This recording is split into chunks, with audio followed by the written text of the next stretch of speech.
Welcome to part 11, I believe it is, of the last days. And here's a little news that I want to share. Uh, this is one of the people who call themselves one of our watchmen, Lisa Boyce. And I'm going to let her tell you this news. I'll retrieve her article, and if I can, and I will put it in the comment section, the link to it in the comment section or the description box, where depending on where this is posted at. I do try to stick them in the description box if I can, the links to all the videos that I use and things like that. So I will try to put that either in the description box or in the comment section. So do look for it. Reason why you need this gospel. You need to be saved. Hold on 1 second. All right, there we go. Now, there's a lot of news coming out about what's going on right now, about everything. So, the U.S. State Department issues a dire warning. Americans should leave Russia immediately. So, the U.S. State Department has issued what is already being described as the most dire warning ever seen to Americans in Russia. Leave immediately, right now. Specifically, the State Department told Americans, U.S. citizens should not, under no circumstances, travel to Russia. And those residing or traveling in Russia should depart Russia immediately. Here's the exact wording. Security alert for U.S. citizens in Russia. U.S. Embassy, Moscow, Russia, September 27th, 2022. Event. It says here, on September 21st, the Russian government began a mobilization of its citizens to the armed forces in support of its invasion of Ukraine. Russia may refuse to acknowledge dual nationals. U.S. citizenship, deny their access to U.S. consular assistance, prevent their departure from Russia, and conscript dual nationals for military services. Commercial flight options are extremely limited at present and are often available on short notice. Overland routes by car and bus are still open. If you wish to depart Russia, you should make independent arrangements as soon as possible. The U.S. Embassy has severe limitations on its ability to assist U.S. citizens, and conditions, including transportation options, may suddenly become even more limited. U.S. citizens should not travel to Russia, and those residing or traveling in Russia should depart Russia immediately while limited commercial travel options remain. Okay, I need to state I hadn't watched that part of this, so I didn't know she covered that, but I did speak on it about how it was going to be hard for them to get out because of what's going on over there. I did not even know the part about how the dual nationals could be drafted there. So that's another reason for them to get out. It wouldn't do for our own citizens to be fighting against us. It's not a good idea. Trust me. Anyways,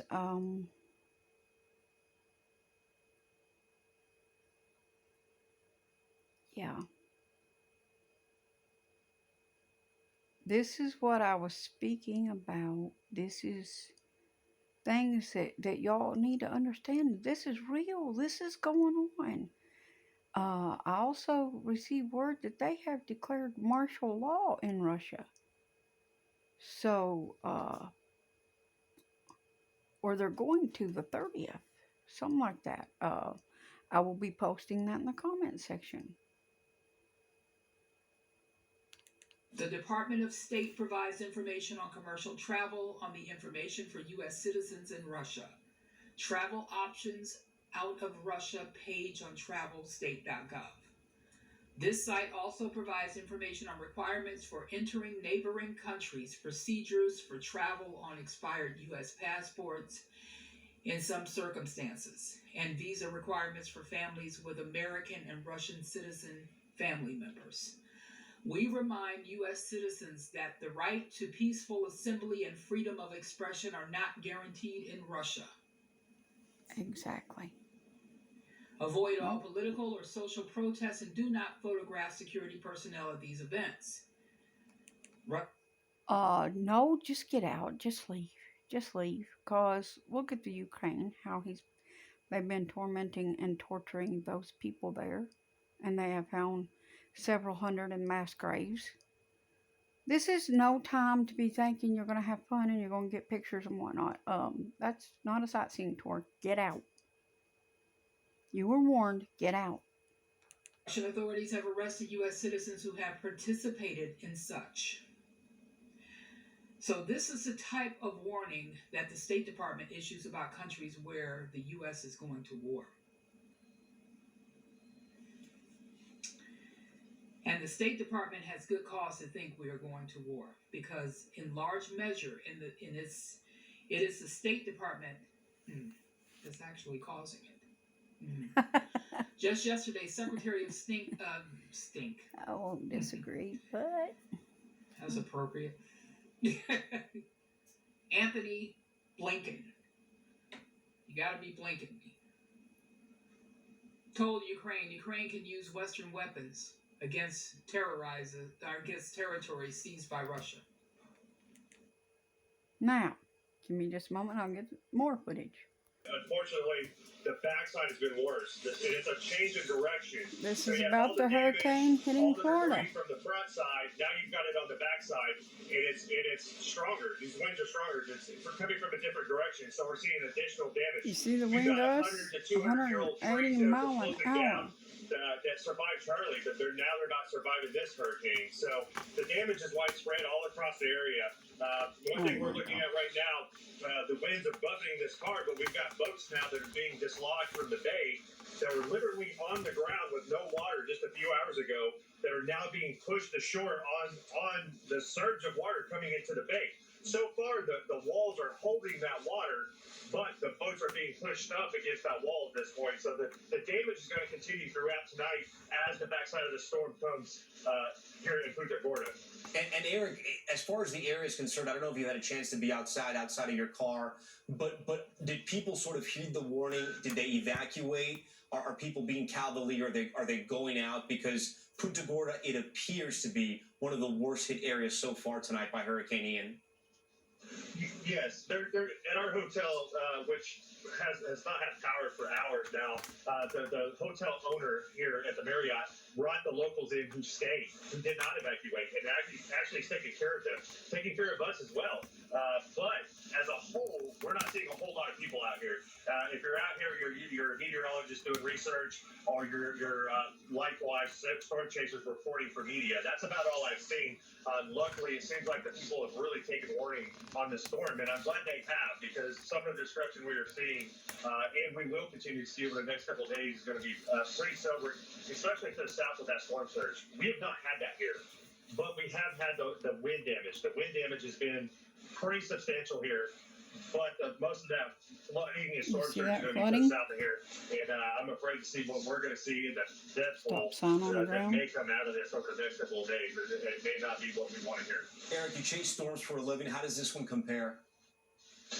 It's up there. I chased Irma on St. Thomas, and that was a Category 5. At that time, had the record in the Atlantic. It's not that. That was, I really thought I was not going to make it out of that. But this is up there in the top 5. This, to me, it's the size of the storm, and it's the continuation of the winds. Usually hurricanes move fairly quick. If the Lord gave me the prophecy, people, you gotta learn to listen to the prophets. You gotta learn to listen to this word of God, and you better listen to those that are in tune with the Spirit, that actually hears His voice, and that are listening. And when He sends a warning, you better learn to take it. And it's good to say that's not normal, but it's not normal. Y'all need to turn from your wicked ways. Eric Fox for us tonight. You need to turn from your wicked ways. You need to come out of your sins. You need to come out of your sin. I'm telling you right now, the Lord is coming. Look at these things that are converging all together. You're supposed to be doing what Luke 21 says and praying to be found worthy to escape. I believe that's Luke 21:36. But I've got so many scriptures in my head right now, I could be wrong, but I know it's in Luke 21. But I'm thinking because I think it's Luke 21, 35 and 36 it cometh as a snare upon the whole world. And he definitely has come as a snare. None of y'all were watching for him. You never knew. Never knew anything. You didn't read the word and you didn't discern it with the Spirit.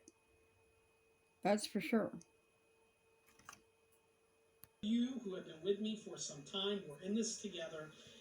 You have witnessed when I've been driving into certain things. He's talking about Ian.